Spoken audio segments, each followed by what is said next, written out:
August 1945 Hiroshima Nagasaki attack.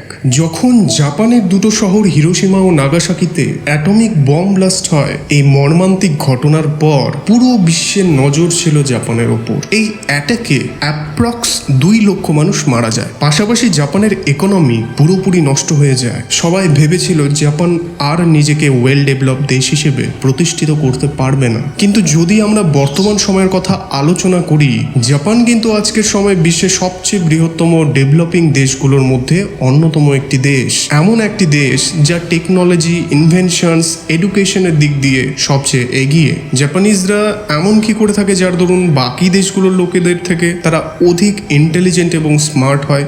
আজকের ভিডিওতে আমি আপনাদের সাথে শেয়ার করতে চলেছি 6টি এফেক্টিভ জাপানিজ টেকনিক সম্পর্কে, যা আমাদের কনসেন্ট্রেশন পাওয়ারকে আরো অধিক হাই করে তুলবে। সহজ জাপানিজ ট্রিক্সগুলো ইউজ করে আপনি আপনার সমস্ত রকমের কাজ অধিক এফিশিয়েন্টলি করতে পারবেন। তো চলুন আলোচনায় ফেরা যাক এবং শুরু করা যাক আজকের ভিডিও। ইচিগিও জামাই, এই জাপানিজ কথাটির অর্থ হলো কোনো একটি অ্যাক্টিভিটির ওপর 100% কনসেন্ট্রেশনের সাথে কাজ করা। আপনি হয়তো জানবেন আমরা সারাদিনে 47% সময় ডে ড্রিমিং অর্থাৎ দিবা স্বপ্ন দেখে কাটিয়ে দিই। ইচিগিও জামাই একটি প্রাচীন জাপানিজ থিওরি, যাকে সুনেরিও সুজুকি নামক এক ব্যক্তি সরলভাবে সর্বসাধারণের কাছে তুলে ধরেন, যাতে এই থিওরিটি অধিক মানুষের কাছে পৌঁছে দেওয়া যায়। আমাদের অ্যাটেনশন স্প্যান আজকের সময় মাত্র 8 সেকেন্ড।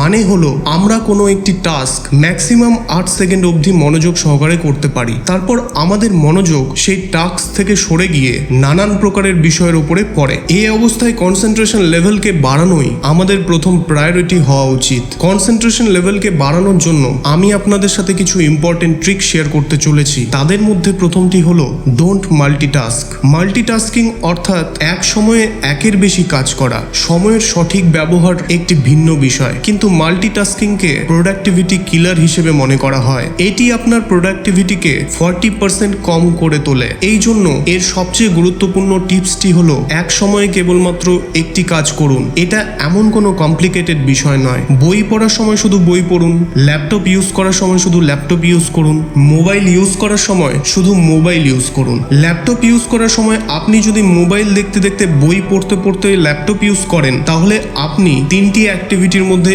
একটিও ঠিক মতো করতে পারবেন না। Just focus on one thing. Actually আমাদের বিগড়ে যাওয়া লাইফস্টাইলের দরুন আমরা একটি সহজ ব্যাপারকে জটিল থেকে জটিলতর করে তুলি। তাই আপনি শান্তিতে 5 মিনিট পর্যন্ত বসে থাকতে পারেন না। মস্তিষ্কে কিছু না কিছু চলতেই থাকে। অনেক মানুষেরা একসাথে অনেকগুলো কাজ করার ফলে ইভেন ওয়াশরুমে গেলেও ফোনকে সাথে করে নিয়ে যায়। তাই এখন থেকে মাল্টিটাস্কিং না করে এক সময় কেবলমাত্র একটি কাজ করুন। Number 2, don't shift focus.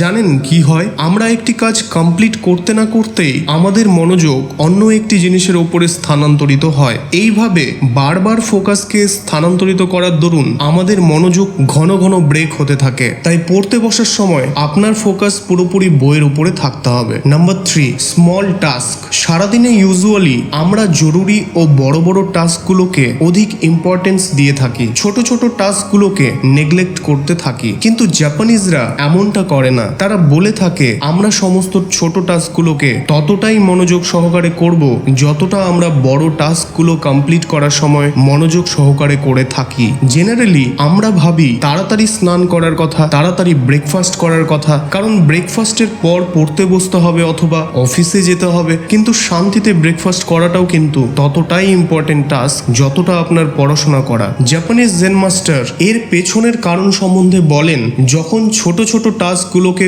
পুরো ফোকাস এবং কনসেন্ট্রেশনের সাথে করার অভ্যেসে পরিণত করা হয়, তো ফোকাস কোনো বিঘ্ন ছাড়াই ফ্ললেসলি টিকে থাকে এবং আরো অধিক বেশি স্ট্রং হতে থাকে। যখন আপনি ছোট টাস্কগুলো ফোকাসের সাথে করবেন, দেখবেন বড় বড় টাস্ক কমপ্লিট করাটা তখন কিন্তু অনেক বেশি সহজ হয়ে যায়। Number 4, strive for quality. অনেক ছাত্র যারা নির্দিষ্ট কোনো সাবজেক্টের প্রতি অনেক বেশি ইন্টারেস্টেড হয়ে পড়ে, তো তাদের কাছে বাকি সাবজেক্টগুলো পড়ার সময় তারা সেটাকে ওয়েস্ট অফ টাইম বলে মনে করে নেয়, ঠিক তো? কিন্তু পার্টিকুলার কোনো সাবজেক্টকে অধিক গুরুত্ব দেওয়া আর অন্য সাবজেক্টগুলোকে নেগলেক্ট করে না পড়া কিন্তু আপনার রেজাল্ট এবং ফিউচার দুটোর ক্ষেত্রেই খারাপ প্রভাব ফেলতে পারে। এই জন্য জাপানিজরা বলে থাকে, যদি আপনার কাজে বেস্ট এফোর্ট না দেন তাহলে আপনি আপনার অ্যাবিলিটিসকে ওয়েস্ট করছেন। আর যদি আপনি জানেন যে আপনার সেই সাবজেক্টের প্রতি কোনো ইন্টারেস্টই নেই, তবুও আপনি সেটাতেও ততটা এফোর্ট দিচ্ছেন যতটা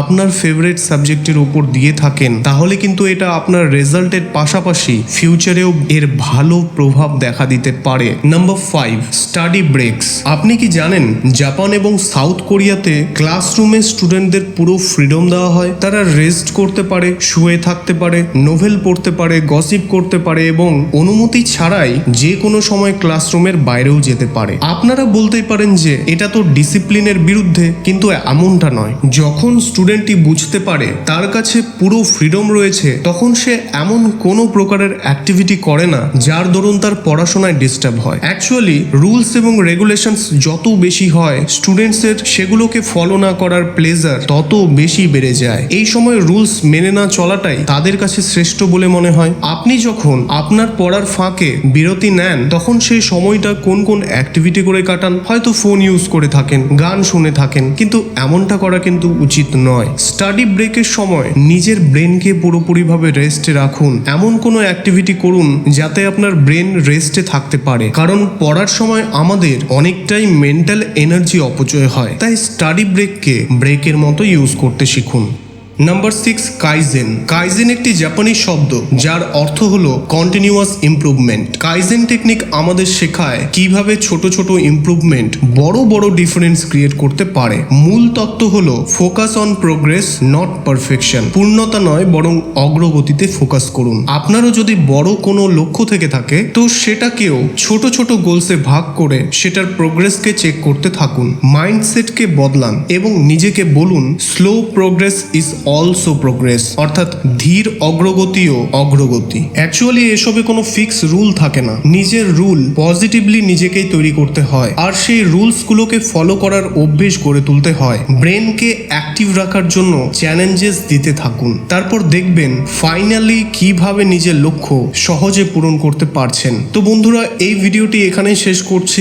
আই হোপ এই ভিডিওটির মাধ্যমে আপনারা নতুন কিছু শিখে ফেলেছেন। ফিরছি নতুন ভিডিও নিয়ে খুব শীঘ্রই। ততক্ষণের জন্য ভিডিওটি বন্ধুদের সাথে শেয়ার করুন। Thanks for watching, all the best.